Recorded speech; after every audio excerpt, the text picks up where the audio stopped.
Hi, this is Surendra from Tech Education. Now I am going to explain Kafka Spring Boot application. So in this lecture I will cover the complete Spring Boot application for producer as well as consumer. So now I will start with the producer first. The producer Kafka Spring Boot application. So what are the steps I will follow for design of the project? First I will create a Spring Boot application. Then I'll add the Maven dependencies for this Kafka, and then set up the application.property file.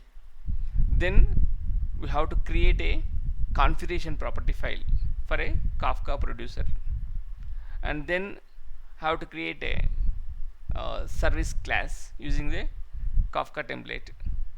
Then we need to create a RestController. Then run this producer Kafka Spring Boot application. So this is the steps we have to follow. The first step, we have to create a Spring Boot project. So using Spring Initializer. So you have to start. So you have to select this project, maybe the Gradle or Maven. So I choose an Maven here. Then in the Spring Boot version I have to choose. Then the project metadata.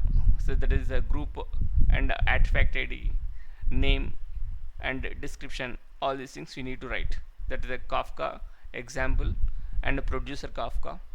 So this is the artifact ID. So then packaging is jar, and have to choose Java version.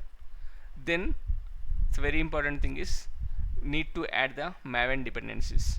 So dependencies are the two things. The one is web, the second is the Kafka. After that we need to create a project. So we need to generate a project. So we will get a zip file. After that, once open a IntelliJ ID, then in that ID we have to open this complete project.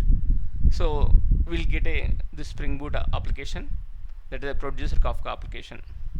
So once you got this producer application, then we have to go to the next step, set up the application.property file. So anyway we are directly get this Spring Boot, this application name is the producer_Kafka, which is the artifact ID.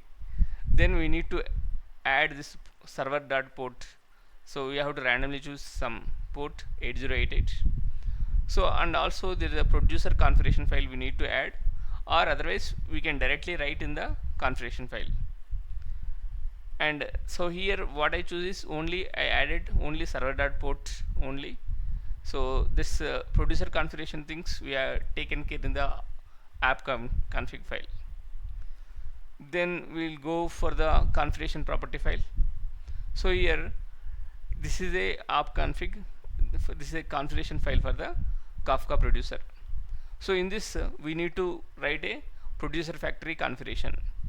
So in this configuration we have to add server configuration, which server we have to choose for this Kafka producer, and key serialization configuration and value serialization configuration. These three all we have to put in the map. Then this map we need to pass through the Kafka template. So this producer factory configurations, everything are passed through the Kafka template. So this way we have to write the program for the configuration of the Kafka producer. Then we go for the service class. So in the service class we have to auto-varying of this Kafka template, and this Kafka template I have to use in one method. In that method we have to write Kafka template dot send. So send you have to pass two values. One is the topic and the message, and the message which is passed through the method itself. So here the topic name is some my topic one. Yeah, the message is passing through this method, which is passing from the controller. Here very important thing is that topic name, it's a my topic one. Now start the creating a RestController.